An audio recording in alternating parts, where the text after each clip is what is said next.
Nós não estamos preocupados com o feto. Você veio pra gente tratar do seu problema. Você não foi informada dos riscos? Eu respirei fundo e disse pra ela, eu sei, eu só pedi pra te chamar porque me disseram que eu não poderia correr o risco de ter um sangramento interno. Então eu tô te avisando por isso. Aí foi que ela se deu ao trabalho de olhar a fralda. Ah, mas essa quantidade aí não oferece qualquer perigo não. E foi embora.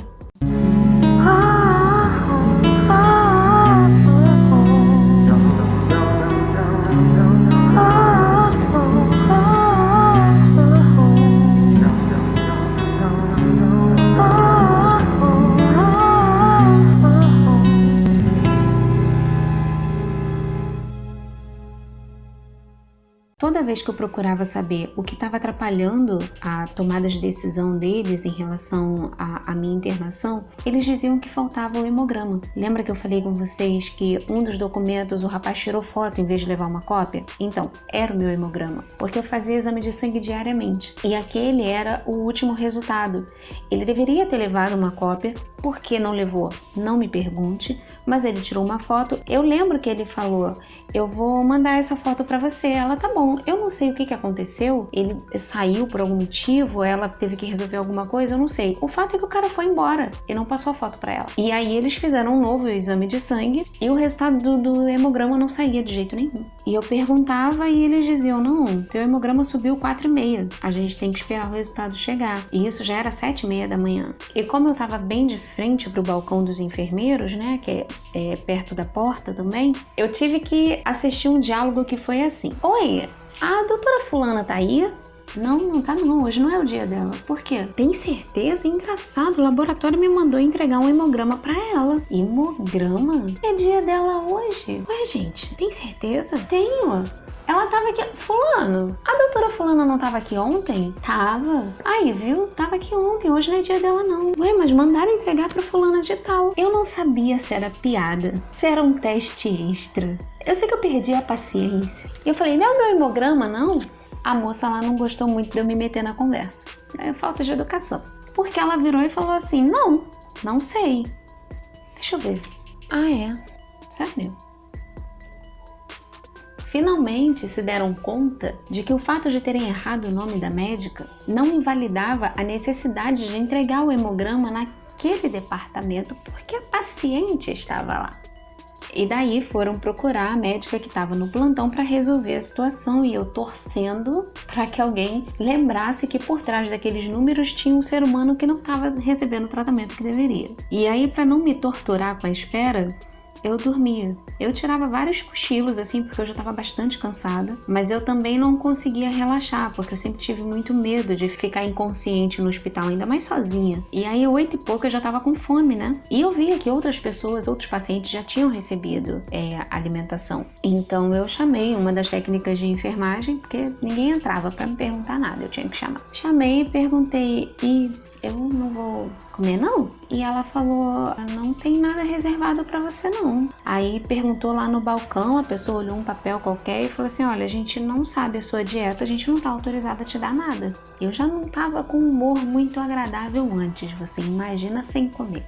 2 copos d'água que eu implorei para receber, foi meu café da manhã. E 9 e pouco eu ouvi barulho, uma movimentação diferente, já tinha trocado o plantão e nada tinha mudado, e entraram 2 médicos que foram de boxe em boxe, fazendo perguntas aos pacientes e chegaram ao meu. Eu tive que contar a história toda de novo. Um deles falou assim, não se preocupa, eu já vi o seu hemograma, seus números são aceitáveis. Se fosse hoje, eu acho que eu diria, meu bem, então você faz o seguinte, você fala lá com o doutor Henrique, porque ele tá achando que eu tenho leucemia, olha que louco.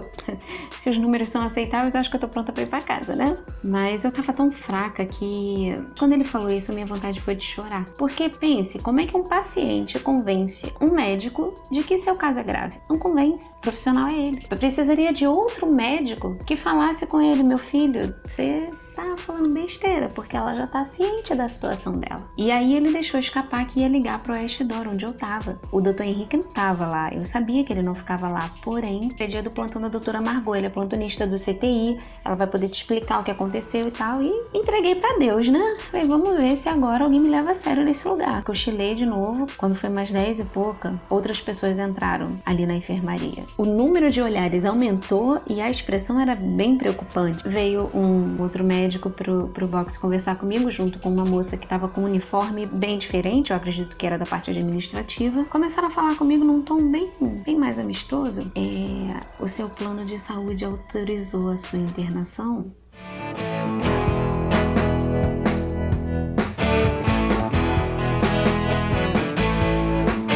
Olha, eu era gente de novo.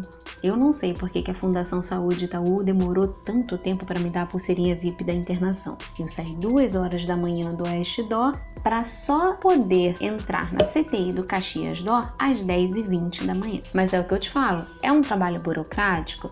Depende de uma série de procedimentos? Depende, mas é um trabalho realizado por um ser humano. Se um ser humano consegue olhar para o quadro clínico de uma pessoa que está numa situação tão grave e deixar para depois, tem algum problema com você, meu bem, né? Vamos tratar disso aí, porque não precisa ser muito inteligente para saber que quando você deixa um assunto desse para daqui a pouco, para depois do seu lanche, para depois do seu descanso, para depois de sei lá o quê, tem uma vida ali esperando, né, meu amor? E aí, com a pulseirinha VIP da internação, eu fui tratada como uma princesa. Ali mesmo, na enfermaria, o tratamento mudou radicalmente. E aí, toda hora que me explicava, olha, você vai para o CTI, você vai para a ala coronariana, porque é onde as gestantes ficam, onde estão os seus pertences? Olha, tem celular aqui? É porque se tiver, não pode ficar e tal. Eu não tava com celular naquele momento, mas eles tinham muita preocupação com coisas de valor, porque, sabe, né, qualquer instituição tem medo de sumir algum pertence de valor e eles terem que arcar com aquilo ali. Então eles perguntaram se tinha celular, se tinha computador, se tinha não sei o que. Eu falei, não tem nada, é só roupa, o celular não tá comigo. Eu não sei por que a pessoa foi embora com o meu celular, mas as outras coisas ficaram. E aí eles, com o maior cuidado, levaram, olha, a gente vai levar as coisas pra hotelaria e dependendo, a gente traz de volta pra você, se você precisar. Eu falei, não, tudo bem. E deixaram só a pasta de pré-natal do feijãozinho comigo. E aí quando eu entrei no CTI, não eram boxes, eram pequenos quartos feitos assim com divisórias, sabe? E muito bem estruturado, tinha janela pra rua, uma outra janela pro corredor, com persiana pra fechar, sofá pra visita, televisão, ar-condicionado individual, e nada disso me impressionou. Por quê? Porque eu tava com fome. Fora que eu tava muito irritada com tudo que haviam feito até aquele momento, ou com o nada que haviam feito até aquele momento, enfim. E aí quando chegamos nesse quarto que estava separado para mim, eu tinha que passar daquele leito onde eu tava pro leito do próprio quarto. Tinha que tirar a camisola que eu tava, que eu ainda tava com a camisola do Oeste Dor, uma camisola para cada unidade, fora que tava suja também, eu tava imunda. Nesse passar de um leito para outro, óbvio que eles se ofereceram para ajudar. Havia 2 técnicas de enfermagem aguardando a minha chegada no quarto e elas iriam me higienizar e me passar de uma cama para outra, e eu já não queria ajuda de ninguém, eu já tava num nível de aborrecimento. Eu nem sei, eu não quero nem imaginar como que tava a minha cara quando eu cheguei, porque não era das mais amigáveis. Eu tava com muito ódio no coração, fora a fome. A fome é uma parte muito importante desse período, tá? Aquele monte de gente ali me cercando e todo mundo falando e sendo muito agradáveis, sendo muito gentis, mas eu já queria que todo mundo fosse...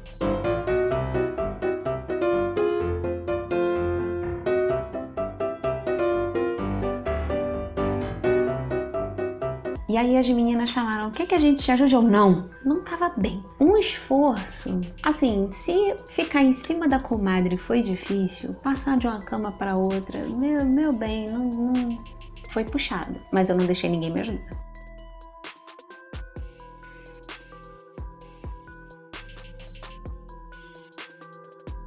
E aí, quando eu finalmente passei para outra cama, levaram o leito que eu tava e levaram a pasta do feijãozinho junto. Meu Deus do céu, agora eu já não tenho mais a pasta de pré-natal do meu bebê. E aí, quando veio a pessoa da hotelaria para trazer as minhas coisas, eu falei, olha, levaram a pasta do meu bebê lá para emergência. E aí, não, a gente vai buscar e tal.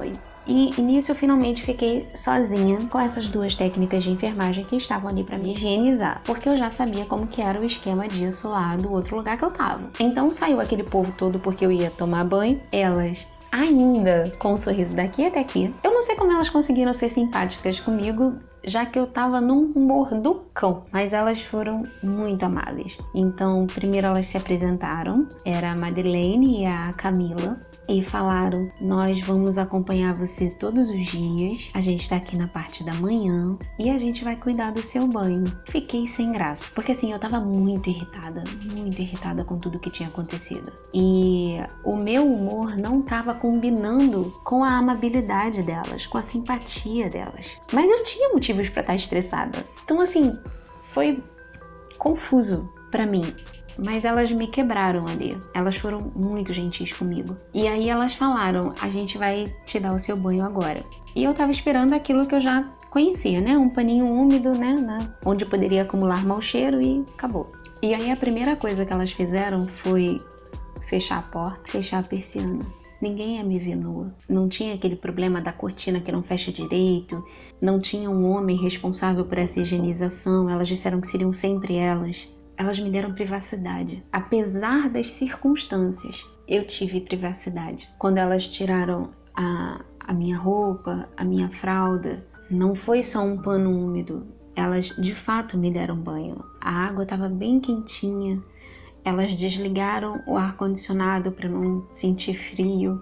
Eu sentia a água sendo derramada sobre mim. Quando elas iam higienizar as partes íntimas, elas pediam licença. O que essas meninas me deram foi algo que eu perdi sem perceber durante essa transferência. Foi dignidade. Elas me devolveram a condição de um ser humano que tem suas particularidades e que tem todo o direito de ter sua privacidade, sua intimidade respeitada. Foi isso que elas me deram, dignidade. E foi um banho, apesar de ser um banho que eu estava deitada e que eu era manipulada por elas, em nenhum momento eu me senti desconfortável. Em nenhum momento eu me senti menos limpa do que eu estaria se eu tivesse tomando um banho normal. E quando acabou, elas ainda me disseram: pede para sua família trazer um hidratante para você, pode trazer desodorante também, a gente passa, a gente vai cuidar de você direitinho, você vai ficar cheirosa. E se você tiver alguma peruca, algum lenço que você queira usar, você pode usar, tá bom? Não tem problema não.